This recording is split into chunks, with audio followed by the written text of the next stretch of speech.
दोस्तों हमारे इस पृथ्वी में 70% हिस्से में पानी ही पानी है, जिसे जलमंडल कहा जाता है। और इसी जलमंडल में 5 महासागर मौजूद हैं, जिनमें सबसे बड़ा महासागर प्रशांत महासागर यानी कि पैसिफिक ओशियन, दूसरा है अटलांटिक महासागर और तीसरा है हिंद महासागर यानी कि इंडियन ओशियन और चौथा है दक्षिणी महासागर और पांचवा और सबसे छोटा महासागर है आर्कटिक महासागर। दोस्तों साइंस के क्षेत्र में हम मानव ने काफी तरक्की कर ली है, लेकिन आपको जानकर हैरानी होगी इसके बावजूद भी हम मानव इस विशाल समुद्र की अभी तक केवल 20% हिस्से का ही गहन अध्ययन कर पाए हैं। इस समुद्र की असीम गहराइयों में अभी भी तकरीबन 80% हिस्सा हम मानव से बिल्कुल अनजान है। यानी कि महासागरों की गहराइयों में आज भी कई सारे ऐसे रहस्य छुपे हुए हैं जिससे हम मनुष्य आज भी अनजान हैं। और ऐसे ही एक रोचक एवं कल्पनाओं का हिस्सा है हिंद महासागर। दोस्तों हिंद महासागर विश्व के 5 महासागरों में प्रशांत महासागर और अटलांटिक महासागर के बाद दुनिया का तीसरा सबसे बड़ा महासागर है, जो कि पृथ्वी के कुल क्षेत्रफल के 7% हिस्से में फैला हुआ है। दोस्तों आपको यह बात जानकर आश्चर्य होगा, पूरी पृथ्वी की सतह पर जितना भी पानी मौजूद है उसका तकरीबन 20% हिस्सा अकेले हिंद महासागर में ही मौजूद है। दोस्तों इस महासागर का सबसे खास बात यह है कि इसका नाम हमारे प्यारे देश हिंदुस्तान के नाम पर पड़ा है। यह दुनिया का एकमात्र महासागर है जिसका नाम किसी देश के नाम पर पड़ा है।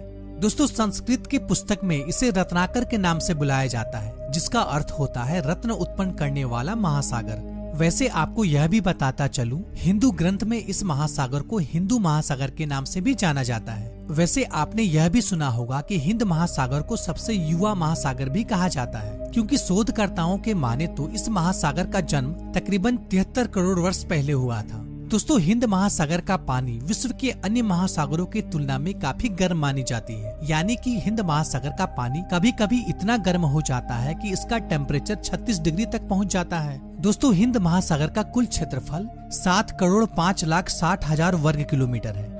अगर इसकी चौड़ाई की बात की जाए तो ऑस्ट्रेलिया और अफ्रीका की दक्षिणी सिरों में हिंद महासागर की चौड़ाई तकरीबन 10,000 किलोमीटर है, जिसमें लाल सागर और फारस की खाड़ी भी शामिल है। अगर गहराई की बात की जाए तो हिंद महासागर की औसतम गहराई 3,890 मीटर है और अधिकतम गहराई 8,047 मीटर है।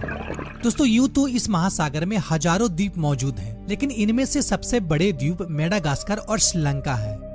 दोस्तों हिंद महासागर का फैलाव भारत के पश्चिम में अफ्रीका तक, तो पूर्व में इंडोनेशिया और ऑस्ट्रेलिया की सीमाओं तक फैला हुआ है। दोस्तों जैसा कि आप जानते हैं महासागरों में पानी का बहाव हमेशा एक ही दिशा में होता है, लेकिन आपको जानकर हैरानी होगी हिंद महासागर में पानी का बहाव साल में 2 बार परिवर्तन होता है। गर्मियों में मानसून की हवाओं के कारण पानी का बहाव भारत की ओर होती है तथा सर्दियों में अफ्रीका की ओर बहने लगती है। तो आइए जानते हैं हिंद महासागर में कौन कौन सी नदियां जाकर मिलती हैं। हिंद महासागर में जाकर मिलने वाली नदियों में सबसे प्रमुख नदी सिंधु, गोदावरी, कृष्णा, नर्मदा। इसके अलावा विश्व की 2 सबसे बड़ी नदियां ब्रह्मपुत्र और गंगा हिंद महासागर में जाकर मिलती हैं। यह नदियां 2000 किलोमीटर दूर हिमालय पर्वतमाला से रेत और मिट्टी लाकर समुद्र में जाकर डालती हैं, जिनसे नदियों के मुहाने के आगे महासागर में अनेकों टापू बन जाते हैं। इनमें से कई ऐसे द्वीप भी बन जाते हैं जिनकी प्राकृतिक सुंदरता विश्व में और कहीं नहीं देखी जा सकती है, जो कि पर्यटकों के लिए मुख्य आकर्षक का केंद्र बना हुआ है। दोस्तों हिंद महासागर का सबसे गहरा गर्त सुनाता ट्रेंच है, जिसे कि जावा ट्रेंच के नाम से भी जाना जाता है। इसकी अधिकतम गहराई 7,730 मीटर है और लंबाई तकरीबन 3200 किलोमीटर तक है। दोस्तों क्या आप जानते हैं हिंद महासागर एशिया, यूरोप और अफ्रीका महाद्वीप को जोड़ता है, जो कि व्यापार के दृष्टिकोण से विशेष महत्व रखता है। भारत का तकरीबन 78% अंतर्राष्ट्रीय व्यापार हिंद महासागर से ही होता है।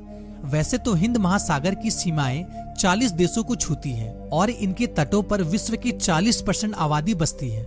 साथ ही विश्व के व्यापार का 2/3 हिस्सा और संपूर्ण माल वाहक का 1/3 हिस्सा केवल हिंद महासागर से होकर ही गुजरता है, जो कि देशों की अर्थव्यवस्था को मजबूत बनाए रखने में अहम भूमिका निभाती है। तो दोस्तों आज के लिए इतना ही। आशा करता हूँ कि ये जानकारी भरी वीडियो आपको पसंद आई होगी। अगर पसंद आई हो तो लाइक जरूर कीजिएगा, साथ ही हमारे चैनल को सब्सक्राइब कर लें। फिर मिलते हैं एक नई वीडियो में एक नई टॉपिक के साथ। तब तक के लिए गुड बाय, टाटा।